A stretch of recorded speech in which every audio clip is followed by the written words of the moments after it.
Iemand vra vir my, Henny, hoe kan ek positief bly as hulle by my inbreek en kosbare goed steel, of by my werk my rekenaar steel? Ek is kwaad, ek is frustreerd, ek wil hy man wurg. En ek sê, dis reg. Dis negatiewe emosies wat normaal is by ons as mense se reaksie.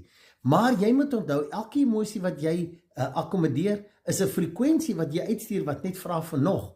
So ek en jy kan dit nie vryspring om negatief te wees nie, maar jy moet verstaan, jy is in beheer van jou emosies. Jy kies hoe lank jy in daai negatiewe emosie gaan bly. Jy kies hoeveel krag en tyd en energie aan daai emosie gaan gee, want jy gaan net meer daarvan kry. So dis hoekom ek sê, ons moet op 'n plek om te besef, ons kan net buite ons gemaksone groei, en sulke negatiewe goed vat ons buite ons gemaksone. So ons moet besef, hoe gouer ek dit kan aanvaar, en kan gaan na die punt toe en sê, wat wil ek graag hê, wat is die oplossing, en kom ek praat dit, kom ek fokus daarop.